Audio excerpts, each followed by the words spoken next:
नमस्कार, बहुत स्वागत है आपका क्रिकेट धमाका में। आपके साथ मैं हूं ज्योत्सना पाटनी और मेरे साथ स्टूडियो में मौजूद हैं हमारे क्रिकेट एक्सपर्ट यशपाल शर्मा और इंडिया टीवी की पिच से वैभव भोला भी हमारे साथ जुड़ेंगे। लेकिन बात कर लेते हैं कोलकाता नाइट राइडर्स और मुंबई इंडियंस की, क्योंकि आज अब से कुछ ही देर बाद इन दोनों के बीच होगा जबरदस्त मुकाबला। इस पूरे मैच पर हमारी नजर रहेगी, लेकिन सबसे पहले आपको दिखाते हैं कि धोनी कल 7वें नंबर पर बल्लेबाजी करने क्यों आए, क्यों धोनी की एक गलती चेन्नई सुपर किंग की हार का बड़ा कारण बन गई।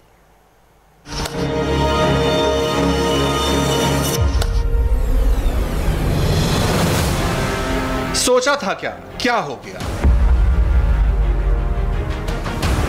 जीत के अरमान हार के आंसू बनकर बह गए। राजस्थान रॉयल्स के खिलाफ हुजूर महेंद्र सिंह धोनी देर से तो जरूर आए, लेकिन दुरुस्त नहीं आए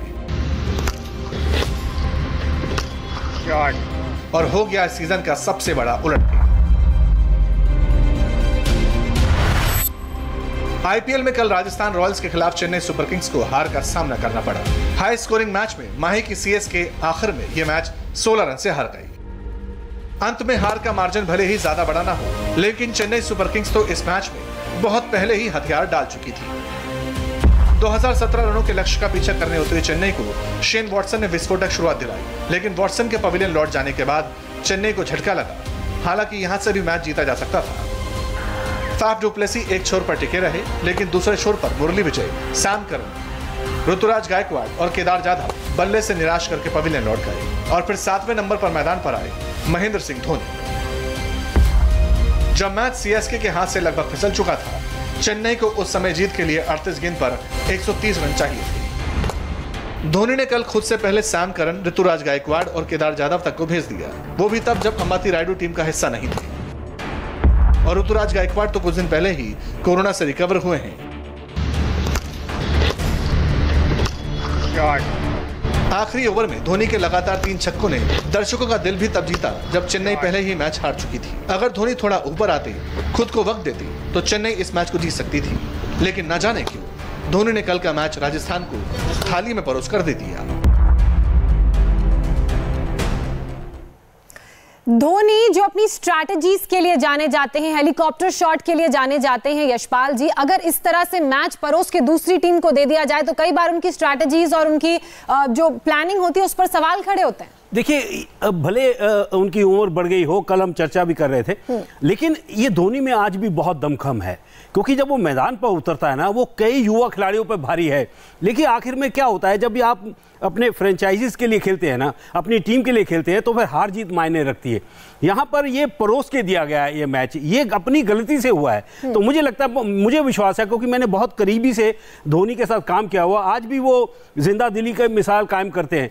वो वापसी करेंगे, लेकिन ये गलती भी उनको सुधारनी बहुत जरूरी है जो हुई है उनसे। जी वैभव, क्योंकि गलती का हम जिक्र कर रहे हैं, 7वें नंबर पर आए, जबकि उन्हें बहुत ऊपर आना चाहिए था। टीम का एक बहुत जो इंपॉर्टेंट प्लेयर था वो चोटिल हो गया, उसके बावजूद हमें उम्मीद नहीं थी कि वो इतने नीचे नंबर पर आएंगे। ये एक कारण आप मानते हैं? जोशना, सबसे पहले तो मैं पिछले 1.25 साल से इस बात का जवाब नहीं मिल पाया कि वर्ल्ड कप 2019 के सेमीफाइनल में धोनी 7वें नंबर पे क्यों आए थे, और कल तो ये थ्योरी थोड़ी और ज़्यादा बढ़ गई। कल भी महेंद्र सिंह धोनी, जब आपको पता था कि आपको 200 से ज़्यादा रन चेस करने हैं, आपकी टीम में अंबाती रायडू चोट की वजह से टीम का हिस्सा नहीं है, तो उस समय कल MS धोनी को नंबर 4 पर बल्लेबाजी करनी आनी चाहिए थी। क्योंकि अगर धोनी थोड़ा सा अपने आप को टाइम देते, जैसा कि हमने देखा कि पहली 12 गेंदों पर धोनी ने सिर्फ 9 रन बनाए, लेकिन उसके बाद 5 गेंदों पर धोनी ने बहुत तेजी से एक्सेलरेट किया। तो कल धोनी अगर 4 नंबर पे आते, थोड़ा आकर अपने आप को टाइम देते, और उसके बाद से वहां धोनी अच्छे से मैच को बना सकते थे, और फिर अंत में सैम करन हो, केदार जाधव हो, ऋतुराज गायकवाड़ हो, ये फिर तेजी से शॉट मारकर स्कोर तक पहुंच सकते थे। लेकिन धोनी से शायद कल थोड़ा सा मिसकैलकुलेट हुआ, जिस तरीके से 2019 वर्ल्ड कप के सेमीफाइनल में हुआ था, कि अगर कल धोनी नंबर 4 पर आते, गेम को अच्छे से समझते और गेम को पूरा आगे तक लेके आते, क्योंकि जब कल धोनी बल्लेबाजी करने आए 7वें नंबर तक, उस समय तक ऑलमोस्ट अगर हम बात करें मैच जा चुका था चेन्नई के हाथ से। फाफ डु प्लेसिस ने बहुत कोशिश की कि किसी तरीके से जो जीत के अंतर को वो कम किया जाए, लेकिन कल बहुत देर हो गई जोशना, बहुत देर हो गई। हालांकि पूरा चेज नहीं कर पाए, लेकिन एक बहुत ही अहम बात, सबसे बड़ा चेज था ये आईपीएल के इस सीजन का। बहरहाल एक बड़ी खबर इस वक्त की आ रही है, वो बता दें अबू धाबी के मैदान से इस वक्त की बड़ी खबर, कोलकाता नाइट राइडर्स ने टॉस जीत लिया है और गेंदबाजी करने का फैसला लिया है। अब आपको बताते हैं कि दोनों टीमों के पास जो विस्फोटक बल्लेबाज हैं, उनकी लंबी फौज में कौन कौन शामिल है, लेकिन एक बल्लेबाज पर सबकी निगाहें, सबकी नजरें टिकी हुई हैं, वो है एंड्रे रसेल। रसेल ने मैच से पहले ही अपनी ताकत का एहसास कराकर एक शॉट ऐसा जड़ा कि आप देखते रह जाएंगे।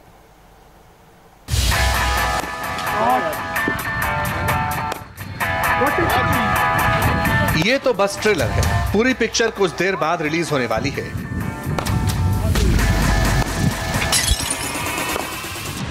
एंड्रे रसेल ने प्रैक्टिस के दौरान ही कैमरे का शीशा फोड़ दिया।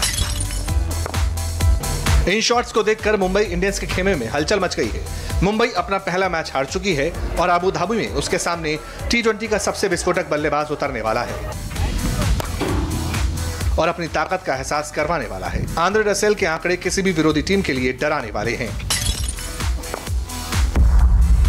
एंड्रे रसेल ने आईपीएल में खेली 52 पारियों में 186.41 के स्ट्राइक रेट से 1400 रन बनाए हैं। रसेल ने 96 चौके और 120 सिक्स शामिल हैं। आईपीएल इतिहास में सबसे ज्यादा स्ट्राइक रेट वाले बल्लेबाज रसेल ही हैं। साल 2019 में रसेल ने 13 पारियों में 204.81 के स्ट्राइक रेट से 510 रन बनाए थे। रसेल अकेले दम पर मैच का रुख बदलने का मादा रखते हैं। जिस तरह के शॉट्स वो प्रैक्टिस के दौरान लगा रहे हैं, उसको देख ये तय नजर आ रहा है कि रसेल इस बार भी धमाका करने वाले हैं। केकेआर की किस्मत बदलने वाले हैं। तो एंड्रे रसेल की शीशा तोड़ परफॉर्मेंस हमने देखी है, मगर ये प्रैक्टिस मैच में क्या इस परफॉर्मेंस को वो दोहरा पाएंगे यशपाल जी? देखिए, वो दमखम रखते हैं और T20 के वो स्पेशलिस्ट हैं। ये मत बोले, क्योंकि जो गेंदबाज है उनके ऊपर भी दबाव रहेगा। एंड्रे रसेल 2-3 ओवर वहां रुक गए, फिर वो अपनी टर्म्स पे खेलते हैं। कौन सा गेंद कहां मारना है, कि हवा में मारना है या ग्राउंड शॉट खेलना है, वो अपनी टर्म्स पे खेलते हैं। उनको जल्दी आउट करना ही फायदेमंद होगा मुंबई इंडियंस के किसी भी गेंदबाज के लिए। मतलब अगर वो टिक गए तो फिर मुश्किल है गेंदबाजों के लिए। टिक गए तो फिर कोई बचेगा नहीं, शायद शीशे भी टूट जाएंगे, शीशे भी टूटेंगे, ताबड़तोड़ बल्लेबाजी भी होगी। बिल्कुल बोला। अगर हम दोनों ही टीम्स की बात करें वैभव, क्या क्या वीकनेसेस दोनों टीम की आज हैं जिन पर उनको काम करने की जरूरत है? कौन से ऐसे फैक्टर्स हैं जिन पर काम करेंगे तो आज दोनों ही एक दूसरे को टक्कर का मुकाबला दोनों में देखने को मिल सकता है? जी बिल्कुल। सबसे पहले तो आज जो दोनों टीमें होंगी थोड़े दबाव में जरूर होंगी, क्योंकि मुंबई इंडियंस अपना पहला मैच हार चुकी है और कोलकाता नाइट राइडर्स अपना आज पहला मैच खेलने वाली है। तो आइए मैं आपको ग्राफिक्स के जरिए समझाता हूं कि किन चीज़ों पे ऊपर अगर ये दोनों टीमें काम करेंगी तो इनको जीत मिल सकती है। सबसे पहला है मुंबई के लिए जो छठा गेंदबाज कौन बनेगा। हाँ। ये अबू धाबी, दुबई की विकेट्स है, यहाँ पर हार्दिक पांड्या और केरन पोलार्ड से आप ज़्यादा ओवर नहीं करवा सकते। तो जो आपके 5 गेंदबाज हैं आपको उन्हीं पर निर्भर होना ज़्यादा से ज़्यादा पड़ रहा है। तो अगर मान लीजिए एक दिन किसी गेंदबाज का खराब होता है तो आपके पास मुंबई इंडियंस के बाद छठे गेंदबाज का कोई भी ऑप्शन नहीं है। और जो दूसरा सवाल है वो ये कि मुंबई का बैटिंग ऑर्डर क्या होगा। तो मुंबई का जो बैटिंग ऑर्डर है ना, ये थोड़ा सा हर साल कुछ बदलाव करता है। कभी रोहित शर्मा को ऊपर खिलाता है, कभी क्विंटन डिकॉक ऊपर खेलते हैं। लेकिन यहाँ पर जो देखने वाली बात ये है कि सौरभ तिवारी, आप सौरभ तिवारी को नंबर 4 पर क्यों खिला रहे हैं, ये थोड़ा सा क्लैरिटी नहीं मिल पा रही है। जब आपकी टीम में हार्दिक पांड्या है, केरन पोलार्ड है और यहाँ तक कि डगआउट में आपके पास क्रिस लिन जैसा T20 का सबसे बड़े बल्लेबाज बैठा हुआ है, आप केरन पोलार्ड से गेंदबाजी नहीं करवा रहे, तो फिर तो आप क्रिस लिन को बिल्कुल ओपनिंग करवा सकते हैं, नंबर 3 पर भेज सकते हैं। तो ये 2 सवाल का जवाब मुंबई इंडियंस को देखने होंगे। बदलाव नहीं है तो लिन शायद वहीं बैठे नजर आएंगे। तो वही मैं कहना चाह रहा हूँ, यही बोलना चाह रहा हूँ कि क्रिस लिन आप क्यों नहीं खिला रहे उनको, अगर आपको पोलार्ड से गेंदबाजी नहीं करवानी। तो ये 2 सवाल हैं जिसका जवाब देना होगा मुंबई इंडियंस को। अब कोलकाता नाइट राइडर्स की जो एक कमजोरी मुझे सबसे ज्यादा नजर आ रही है कि उनका जो पेस अटैक है वो बहुत ज्यादा कमजोर है। कोलकाता नाइट राइडर्स के बाद जो 2 युवा तेज गेंदबाज हैं, शिवम मावी, कमलेश नगरकोटी, इनके पास बहुत ज्यादा एक्सपीरियंस नहीं है, ना ही आईपीएल का ज्यादा एक्सपीरियंस है, ना ही इंटरनेशनल क्रिकेट का। यहां पर जो कोलकाता नाइट राइडर्स के मेन गेंदबाज हैं वो है पैट कमिंस, जिन्हें उन्होंने इस सीजन में 14 करोड़ में खरीदा है। बिल्कुल 14 करोड़ में खरीदा है। तो वो जो एक प्रेशर होता है ना पैसे का, करोड़ों की विकेट होगी इस बार, बिल्कुल हमेशा दिमाग में रहता है कि अगर आप 1 विकेट लेंगे, अगर आप 14 विकेट सीजन में लेंगे तो 1 विकेट आपको 1 करोड़ का मिलेगा। तो ये दबाव बिल्कुल रहता है। और जो आखिरी पॉइंट है कुलदीप यादव भारतीय क्रिकेट का एक बड़ा चेहरा है, लेकिन पिछले साल जो उनका परफॉर्मेंस परफॉर्मेंस आईपीएल में बहुत ज्यादा अच्छा नहीं रहा था, लेकिन इस बार उम्मीद करेंगे कि कुछ बेहतरीन, कुछ कमाल करके दिखाएं, तभी आगे बात बन पाएगी। आप लिन को लेकर कुछ कह रहे थे यशपाल जी। वो समस्या यही है, वो जो ठीक है वो बोला जो कह रहे हैं, क्योंकि 4 खिलाड़ी ही खिलाने, आपको बैलेंस करना है टीम का। अब वो फॉरेन प्लेयर जो है वो 4 ही खेल सकते हैं, 7 देसी खिलाड़ी खेलेंगे, उन 4 में वो कहां फिट बैठते हैं, किसको बाहर रखे हैं उनमें से, ये समस्या टीम के लिए हो सकती है। उसी का कारण है कि वो पहले मैच में बाहर बैठना पड़ा। जी चलिए, अब बात उन खिलाड़ियों की कर लेते हैं जो आज के मैच में एक्स फैक्टर साबित हो सकते हैं। सबसे पहला नाम इस लिस्ट में है मुंबई इंडियंस के राहुल चहर का। मुंबई इंडियंस के लेग स्पिनर राहुल चहर का क्रेडिट स्कोर है 8। पिछले सीजन में अपनी गेंदबाजी से इन्होंने सबका दिल जीत लिया था। बड़े बड़े नामों के बीच राहुल हर मैच में अपनी एक अलग छाप छोड़ते हैं। पिछले सीजन में 7 से कम इकॉनमी में राहुल ने 13 विकेट अपने नाम किए थे और T20 फॉर्मेट में खुद को साबित करके दिखाया था, लेकिन पहले मैच में कुछ ज्यादा कमाल ये कर नहीं पाए। वहीं मुंबई इंडियंस की बात करें तो मुंबई इंडियंस के जेम्स पैटरसन आज मैच के एक्स फैक्टर साबित हो सकते हैं। जेम्स का क्रेडिट है 8। मैच की शुरुआत में विकेट लेना जेम्स की खासियत है। बिग बैश लीग में पैटरसन का जो प्रदर्शन है वो शानदार रहा है।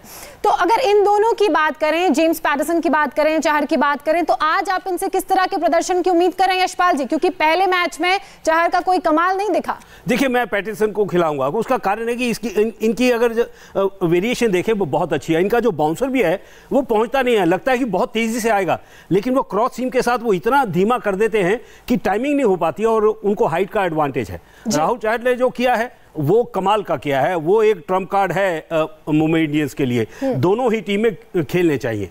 बिल्कुल वैभव, मैं आपसे एक सवाल का जवाब चाहूंगी। अगर दोनों ही टीम के कंपैरिजन को देखें, 25 मैचेस हुए हैं जिनमें से 19 मैचेस ने केकेआर ने जीत दर्ज की है, तो ऐसे में कहीं ना कहीं ये आंकड़ा केकेआर की जीत की तरफ इशारा कर रहा है। जी बिल्कुल, अगर हम बात करें, मुंबई इंडियंस हमेशा से चैंपियन रही है। मुंबई इंडियंस ने शायद 19 जीत दर्ज की है कोलकाता नाइट राइडर्स के ऊपर। मुंबई इंडियंस 4 बार चैंपियन भी बन चुकी है और पिछले कुछ सालों से अगर हम बात करें तो कोलकाता नाइट राइडर्स को एक कॉम्बिनेशन नहीं मिल पा रहा है। उनके पास एक कोई परमानेंट कप्तान भी नहीं है। हालांकि इस सीजन उनके पास कुछ अच्छे युवा खिलाड़ी हैं, जैसे शुभमन गिल इस टीम का हिस्सा है, नीतीश राणा बहुत अच्छा कर सकते हैं, सुनील नारायण है, आंद्रे रसल है, दिनेश कार्तिक भी हैं। तो अगर कॉम्बिनेशन ठीक बैठता है कोलकाता नाइट राइडर्स का, और सबसे इंपॉर्टेंट इस सीजन कोलकाता नाइट राइडर्स के जो प्लेयर रहने वाले हैं वो है इंग्लैंड के T20 कप्तान ओवेन मॉर्गन। अगर ओवेन मॉर्गन अपने फॉर्म में रहते हैं तो उनके पास भी दमखम है अकेले अपने दम पर मैच जिताने का, जिस तरीके से Andre Russell Kolkata night Riders के लिए लगातार कर रहे हैं। और अगर वहां बात करें मुंबई इंडियंस की, तो मुंबई इंडियंस तो एक चैंपियन टीम है, पिछले सीजन भी उन्होंने खिताब जीता था। बस थोड़ी सी चीजें वो देखने वाली ये है कि रोहित शर्मा जो एक लॉकडाउन के बाद आए, थोड़ा फिटनेस के ऊपर भी उनके सवाल उठ रहे हैं। अगर उस चीज को थोड़े ऊपर काम कर लेते हैं और रोहित अगर इस टीम को अच्छी शुरुआत दिलाते हैं तो फिर मुंबई इंडियंस को रोकना किसी भी विरोधी टीम के लिए बहुत मुश्किल हो जाता है, क्योंकि इस टीम पे हमें यह देखना, ये टीम 4 ऑलराउंडर लेके खेलती है। इस टीम के पास कुणाल पांड्या है, हार्दिक पांडे हैं, करण पोलार्ड है, राहुल चहर है, जो गेंदबाजी के साथ साथ बल्लेबाजी भी कर सकते हैं। टीम बहुत ज्यादा मजबूत है। बस ये देखना है कि शुरुआत अगर रोहित शर्मा और क्विंटन डिकॉक की जोड़ी अच्छी दिलाती है तो फिर मुंबई इंडियंस को रोकना किसी भी टीम के लिए आसान नहीं होगा। तो कोलकाता नाइट राइडर्स तो शायद उस लेवल में अभी अपने आप को लाने की कोशिश कर रही है और हमारी भी इस मैच पर लगातार नजर रहेगी। क्रिकेट धमाका में फिलहाल इतना ही। मैच खत्म होने के बाद एक बार फिर हम हाजिर होंगे लेकर मुंबई और कोलकाता के नतीजों पर सटीक एनालिसिस। फिलहाल वक्त एक छोटे से ब्रेक का है। ब्रेक के बाद देखिए ड्रग्स केस में दीपिका, सारा, श्रद्धा और रकुल को एनसीबी के समन पर बड़ी खबर, पूरी डिटेल।